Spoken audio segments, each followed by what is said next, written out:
Mensagem para você. Estamos na leitura do livro de Provérbios e hoje estaremos dando início no capítulo 29. Quem é repreendido muitas vezes e teima em não se corrigir, cairá de repente na desgraça e não poderá escapar. Quando os honestos governam, o povo se alegra, mas quando os maus dominam, o povo reclama. O filho que ama a sabedoria é o orgulho do seu pai. Quem anda com prostitutas desperdiça tudo que tem. Quando o governo é justo, o país tem segurança, mas quando o governo cobra impostos demais, a nação acaba na desgraça. Quem bajula os seus amigos está armando uma armadilha para si mesmo. Os maus são apanhados na armadilha dos seus próprios pecados, mas os honestos andam livres e felizes. A pessoa correta se interessa pelos direitos dos pobres, porém os maus não se importam com essas coisas. Os que zombam de tudo põem uma cidade inteira em confusão, mas os sábios mantêm tudo em paz. Quando o homem inteligente discute com um tolo, este somente ri, xinga e causa confusão. Os assassinos odeiam as pessoas direitas, mas os bons protegem a vida delas. O tolo mostra toda a sua raiva, mas quem é sensato se cala e a domina. Quando um governador dá atenção à mentira, todos os seus auxiliares acabam se tornando maus. O pobre é aquele que o explora, só tem uma coisa em comum: o Senhor Deus lhes deu os olhos para verem. As autoridades que defendem o direito dos pobres governam por muito tempo. É bom corrigir e disciplinar a criança. Quando todas as suas vontades são feitas, ela acaba fazendo a sua mãe passar vergonha. Quando os maus estão no poder, o crime aumenta, mas as pessoas honestas viverão o suficiente para ver a queda dos maus. Corrija os seus filhos, e eles serão para você motivo de orgulho e não de vergonha. Um país sem orientação de Deus é um país sem ordem. Quem guarda a lei de Deus é feliz. Não adianta nada corrigir um escravo somente com palavras, porque, mesmo quem entenda, não obedecerá. Há mais esperança para um tolo do que para uma pessoa que fala sem pensar. O escravo que é mimado desde criança, um dia vai querer ser o dono de tudo. A pessoa de mau gênio sempre causa problemas e discórdias.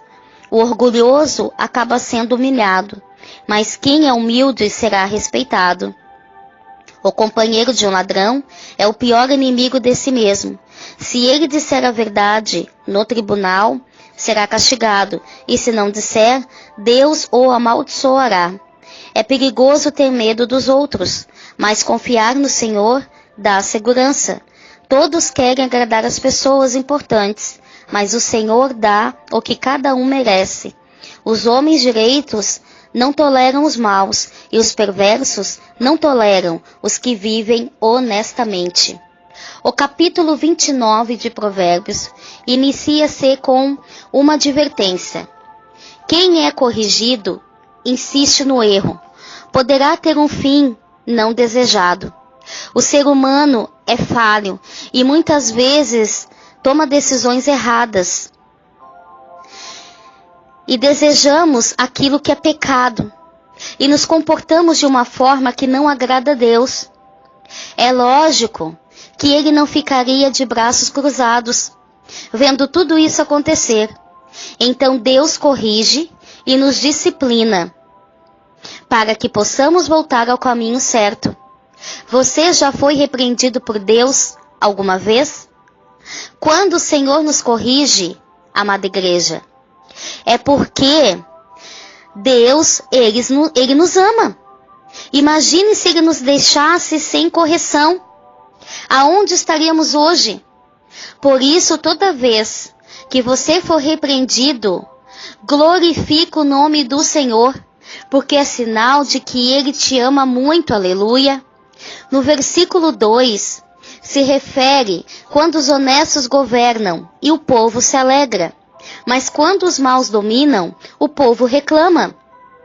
Em meio a tantas tentativas que o homem tem experimentado para resolver os problemas da natureza política, social, econômica e cultural, sem levar em conta a importância de Deus na história, será que não é hora de retermos a atenção aos que os cristãos estão falando?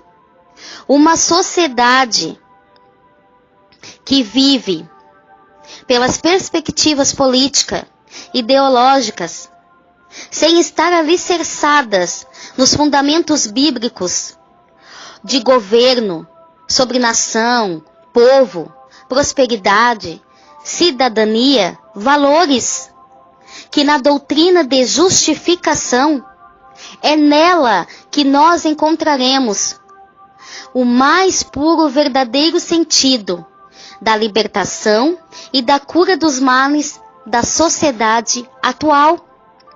O Senhor Jesus Cristo sentiu e viveu no meio de nós, em todo um contexto de uma sociedade e num lugar, e aonde ele viveu como homem, sofreu uma punição, o escrito de dívida que o homem tinha e que Jesus pagou o preço. Imaginem, amados e amadas, que o sofrimento da humanidade teria que passar por mais horríveis situações no inferno, porque não teria ninguém que teria se tornado maldição, ninguém teria pago a nossa dívida, selado a nossa dívida. E Jesus, ele trouxe para ele, mesmo pagando naquele madeiro, ele pagou a nossa dívida, ele quitou. E por isso nós somos justificados. Aleluia. O versículo 8 nos chama a atenção, os que zombam de tudo. Muitos cristãos acham que é normal ser irônico, caçoar, rir, zombar, debochar, escarnecer, colocar apelido nos outros e fazer brincadeiras de mau gosto, achando que isso não é nada demais. Só que elas não sabem e não percebem que a maioria das brincadeiras são ofensivas e prejudiciais, e tudo isso desagrada a quem? A Deus?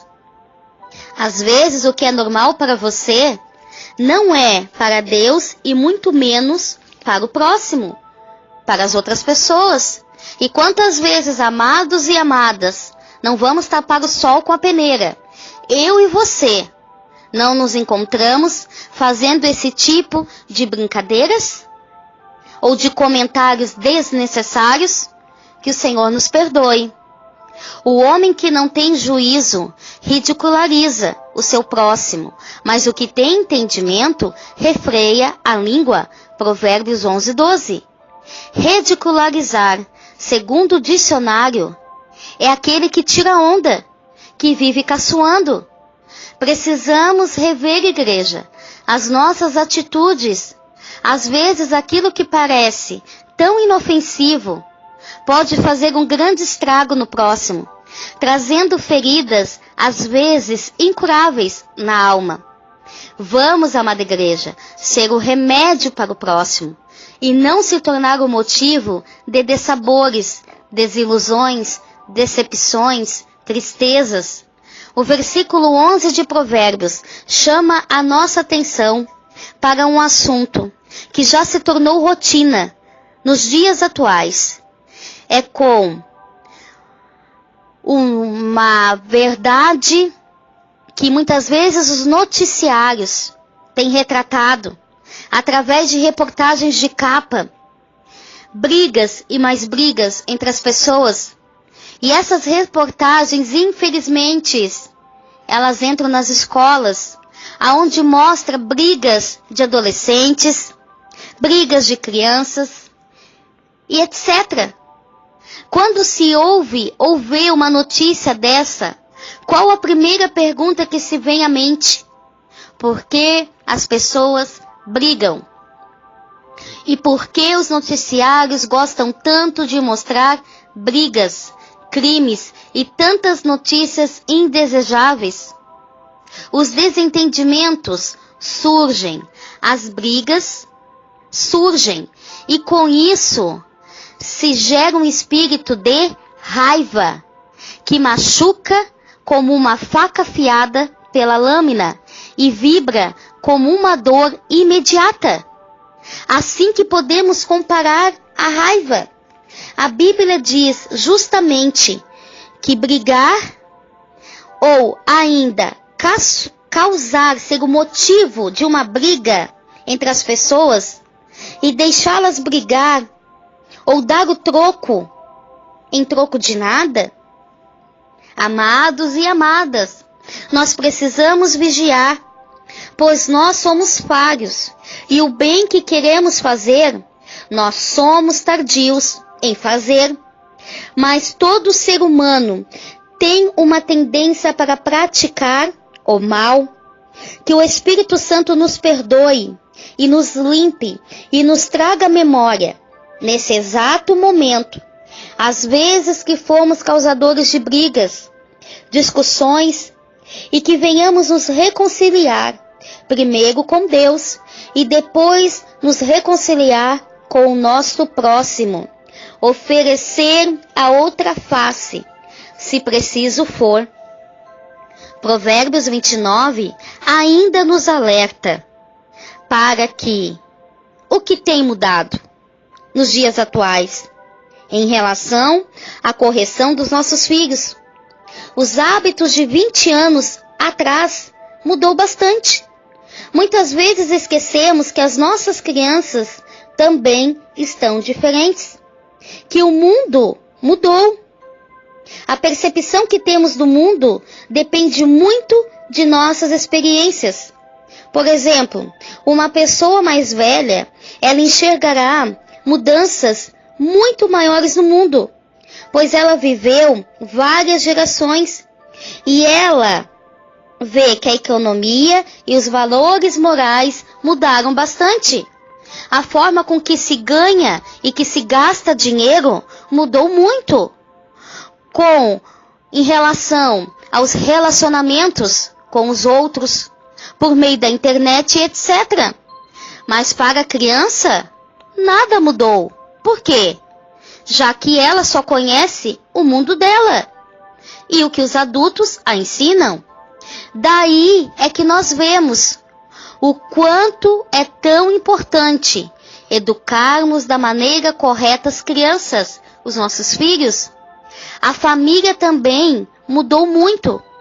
As relações conjugais estão menos estáveis. Os pais convivendo menos com os filhos. E os filhos estão cada vez mais independentes. A tendência é que os filhos aprendam a se virar sozinhos, cada vez mais a serem menos ouvidos em relação aos seus gostos, aos seus sonhos, à escolha das suas profissões e relacionamentos. Com isso, quem ganha campo são os amigos, a internet e outros meios de comunicação. Serão os seus professores, fazendo com que os valores familiares percam a força. É preciso ter paciência, ter amor e ter sabedoria para educar, ensinar, dar bons exemplos e ser o exemplo para os nossos filhos, pois o nosso exemplo falará muito alto. Meu amado e minha amada, que ainda está pensando em você que é noivo, você que está numa relação, está pensando, está sonhando, está almejando em ter filhos, um conselho. Se você não tem paciência para educar nos caminhos do Senhor, a zelar, a ter uma verdadeira paciência, peça para o Senhor, em primeiro lugar, antes de você conceber a um filho, a gerar a um filho, que primeiro o Senhor gere no teu coração a maternidade e a paternidade. Porque ser mãe e ser pai, qualquer um pode ser. E quais os exemplos que a sociedade tem nos deixado atualmente? Quantas crianças são jogadas na lixeira na hora do nascimento? E quantas vezes nós vimos nos noticiários que animais, que são seres irracionais segundo nosso entendimento e concepção, eles vão lá e acham uma criança que foi jogada no lixo e cuidam daquela criança. Eu mesmo uma vez vi uma reportagem que me chamou muita atenção e eu chorei. A criança que tinha acabado de nascer, ainda com seu cordão umbilical, toda sujinha de sangue, dentro de um saco de lixo, jogado à beira de um rio. E um cachorro, amados, um cachorro, sentiu aquele bebê e foi desesperado na vizinhança, em redor, a acuar, a chamar a atenção das pessoas e levar as pessoas até onde aquele bebê estava. Olha, um ser que é irracional e o ser humano que se diz que é um ser racional tem jogado crianças. Quantas mães que não conseguem dar à luz, que são estéreis, que querem adotar uma criança. E as leis, a burocracia é tanta, e tantas crianças estão sendo jogadas no lixo. O que a sociedade, o que o ser humano, quais os valores que nós temos dado, igreja, para a vida? É isso que nós temos que entender. Que primeiro tem que nascer no meu coração e no teu coração a maternidade e a paternidade. E poder saber que é uma responsabilidade, que primeiramente é um presente de Deus. E segundo lugar, é uma responsabilidade. Porque não é a televisão, não é as escolas, não é o professor que vai dar educação para os nossos filhos. Somos nós. Quando as crianças vão para a escola, os professores lá estão para passar teorias de português, matemática, cálculos e etc. Não as educações básicas que têm que ser aprendidas em casa, como bom dia, boa tarde, com licença, por favor, sim senhor, não senhora. As crianças não têm mais aprendido isso, por quê? Porque os pais têm negligenciado isso. E nós temos que vigiar. Nós não precisamos estar espancando. Não é o espancamento que vai ensinar ninguém. Nós precisamos dar o exemplo e assumir a voz de autoridade. Nós só conseguimos assumir uma voz de autoridade quando a nossa palavra é sim, sim ou não, não. Não é o que a Bíblia nos ensina? A nós dizermos sim, sim ou não, não? O que Provérbios está nos falando, amados e amadas? Que se nós não corrigirmos a criança, ela nos fará passar vergonha. E é isso que nós temos visto. É isso que nós temos visto, infelizmente. E nós precisamos, como cristão, ser verdadeiros em casa. Mas nós não podemos só ser verdadeiros em casa e ser metade no trabalho, metade na faculdade, longe dos olhos das pessoas mais próximas que nos conhecem. Nós sermos outras coisas. Nós usarmos máscaras, viver mascarados. O orgulho no coração do homem gera uma autodependência de si mesmo. E ele passa a achar que está por cima da carne seca. Não dá ouvidos mais ao seu próximo e, infelizmente, não consegue mais ouvir a voz de Deus. Nós, amados, não podemos perder o temor, a reverência a Deus. Precisamos agradar a Deus com as nossas vidas, com o nosso testemunho, com a nossa conduta. Precisamos ser transparentes diante de Deus. Afinal, de Deus ninguém se zomba. Ele conhece o mais íntimo dos nossos corações e Ele dará para cada um a sua recompensa. Que a nossa escolha seja, amada igreja, de viver uma vida centrada em Deus, em comunhão com Ele e obedecê-lo. Amém? Palavra forte, livro de Provérbios, do início ao fim. Ele nos exorta. Palavras de sabedorias, que o rei Salomão foi instruído por Deus. Salomão pediu sabedoria e Deus lhe deu. Amados, o livro de Provérbios tem 31 capítulos. Procure a cada dia ler um capítulo e você será alimentado e você será edificado, porque são palavras verdadeiras, são palavras atualizadas, assuntos atualizados. A palavra do Senhor, ela tem a resposta para todas as dúvidas do ser humano. Amém? Se o Senhor nos permitir, voltaremos no próximo áudio. Deus abençoe a todos. Fiquem na paz.